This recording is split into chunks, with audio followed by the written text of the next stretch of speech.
Saya lanjutkan. Sekarang karena mumpung sudah ngomong filsafat, kita masuk sekarang ke pandangan-pandangannya Cicero sendiri tentang apa itu filsafat.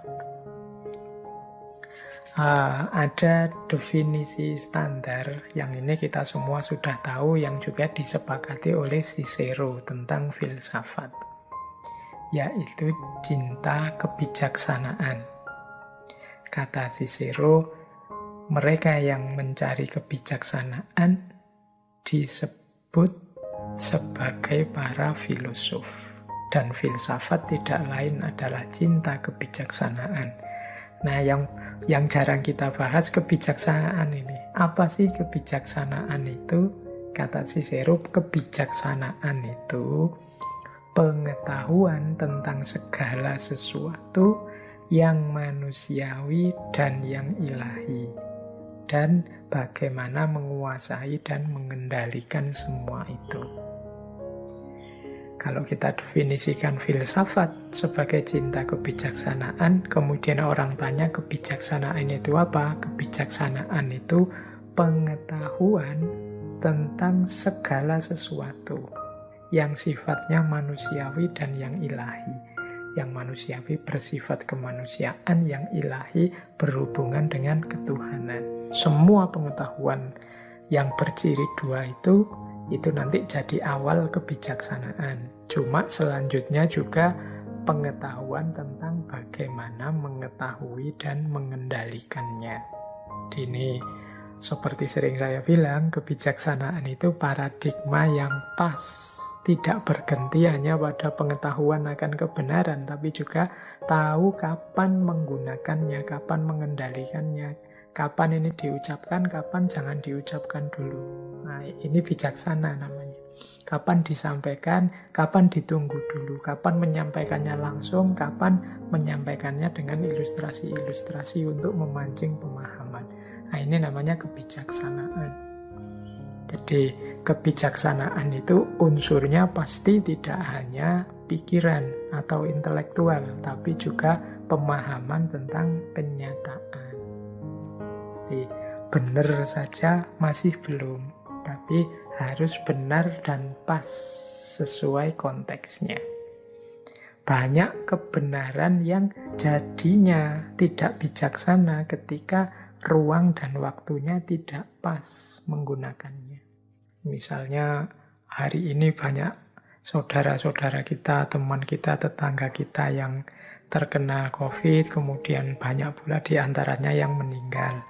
Nah itu kalau ada teman kita kena COVID, terus kita ketemu kan, tidak mungkin kita bilang, wah kamu kena COVID ini, tetangga saya baru saja meninggal, hati-hati kamu. Ini kan sebenarnya menyampaikan kebenaran, tapi tidak bijaksana kita sampaikan ke teman kita yang sedang menderita saat itu.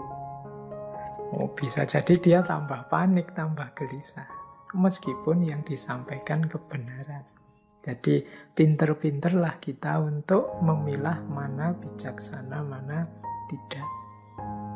Tidak hanya tahu mana yang benar, mana tidak. Hari ini mungkin kebijaksanaan ini variabel penting yang sering kita lupakan, sering terlewatkan. Baik, yang kedua, ini dari Cicero lagi, kata dia begini tentang filsafat. Kupastikan kepadamu satu seni penyembuhan jiwa. Tidak sebagaimana penyakit tubuh lainnya yang obatnya harus dicari di luar diri. Seni itu adalah filsafat. Kita harus mengerahkan segala daya dan kekuatan untuk mampu mengendalikan diri kita sendiri. Jadi ini lanjutannya tadi. Bagi Cicero, filsafat itu seperti obat bagi jiwa. Sebagaimana makanan obat bagi fisik.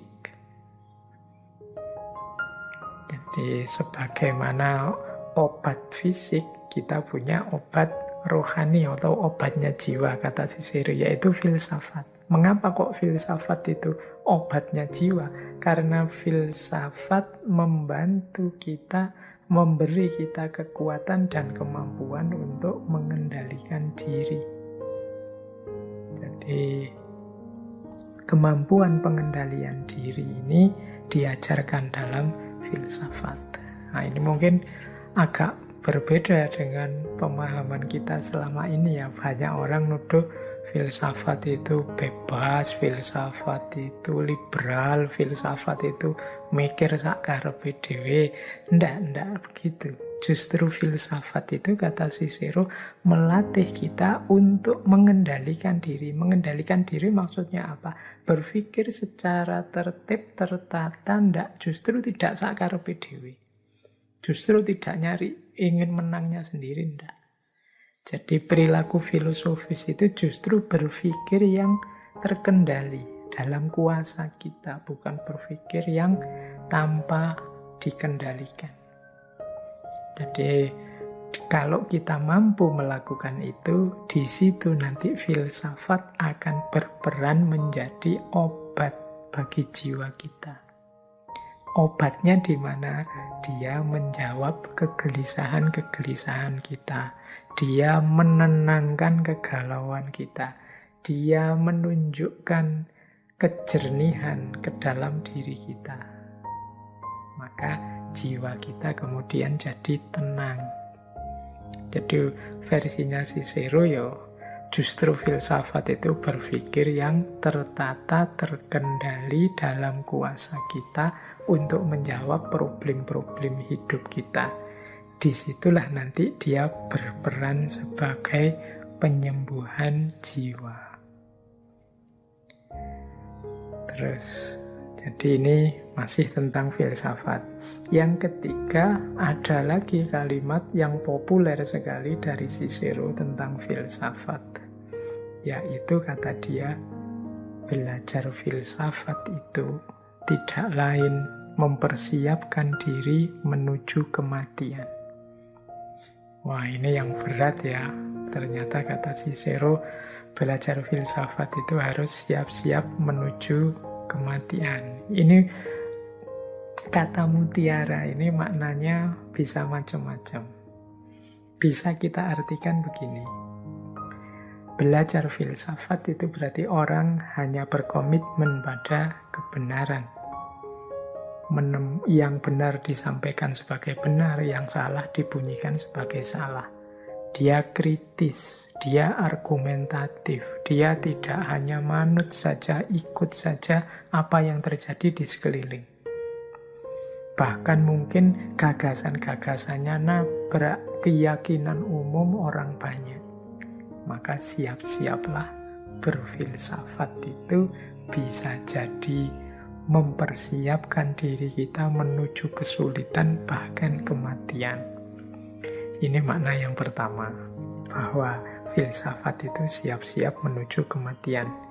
Ini kan bisa terbukti dari tokoh-tokoh kita bulan ini, Cicero, Seneca, Protagoras, Hippocrates, itu semuanya akhir hidupnya mengenaskan filsafat membawanya kepada kematian. Nah, ini yang tadi semangat belajar jadi menggeret lagi, Ndak begitu. Justru kematian yang dibawa oleh filsafat sebagaimana tokoh-tokoh tadi kan itu kematian yang membanggakan. Kematian demi kebenaran. Kematian demi perjuangan yang mulia.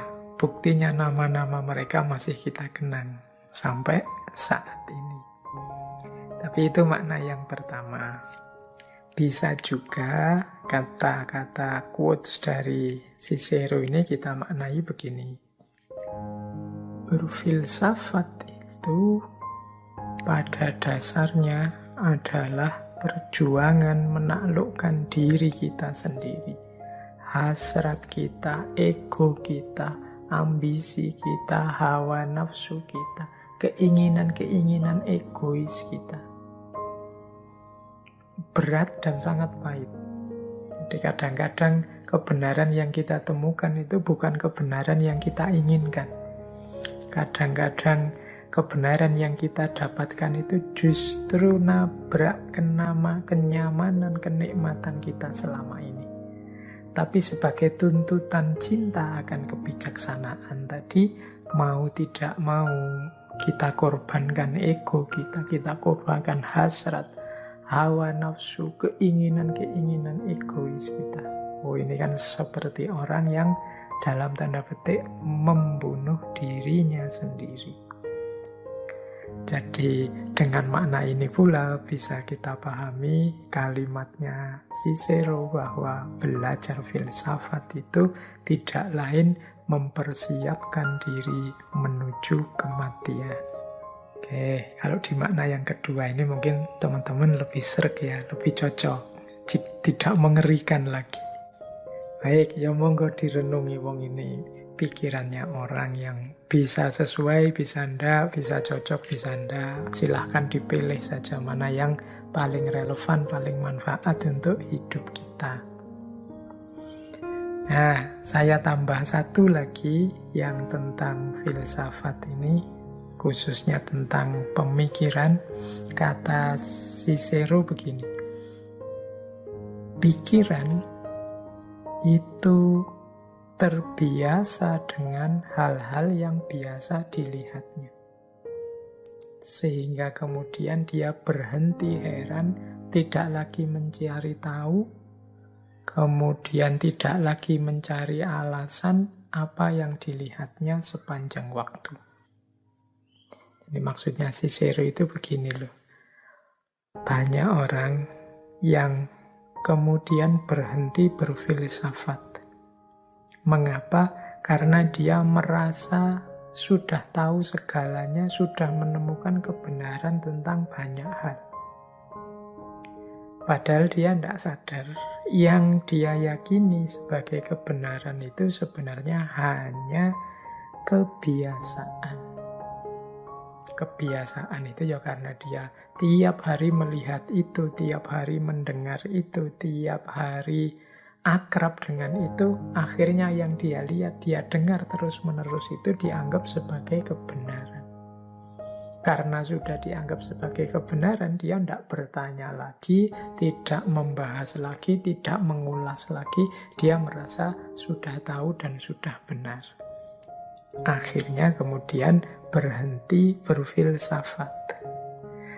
Berhenti berfilsafat itu berhenti berpikir mendalam, berhenti melakukan refleksi-refleksi kritis terhadap hidupnya.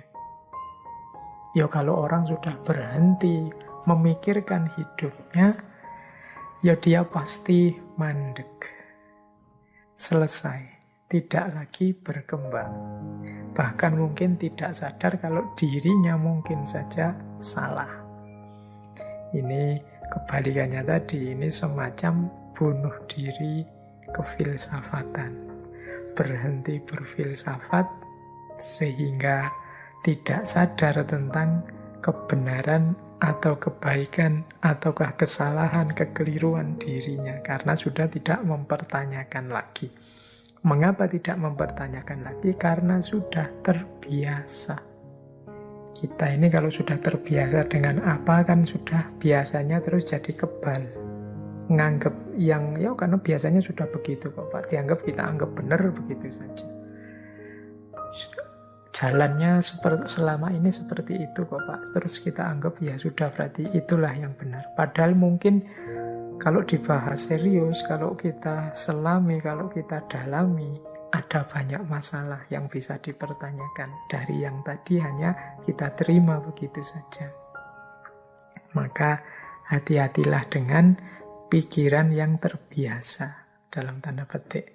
Ya mungkin termasuk ngaji kita ini. Teman-teman mungkin yang sudah merasa nyaman dengan ngaji semacam ini, yang dari saya terus menganggapnya yang saya ucapkan mesti benar kabeh. Itu sebenarnya semangat seperti itu justru berlawanan dengan cita-cita ngaji kita ini. Karena ngaji kita ini menyuruh kita, ngaji kita ini misinya adalah membangkitkan semangat gairah untuk belajar, bertanya, tidak mudah menerima apapun yang ada di sekeliling kita, apalagi hanya ikut-ikutan yang terjadi di sekeliling kita. Jadi justru kalau sikapnya kemudian begitu, bahkan terhadap ngaji kita ini, ya berarti ada yang salah dalam menyikapinya. Jangan sampai pikiran kita kemudian jadi pikiran yang mati, tidak hidup. Ikut saja arus, yang lain ke utara ikut ke utara, yang lain ke selatan ikut ke selatan. Baik, kita lanjutkan. Alhamdulillah sudah membahas tema pertama dari Cicero tentang filsafat.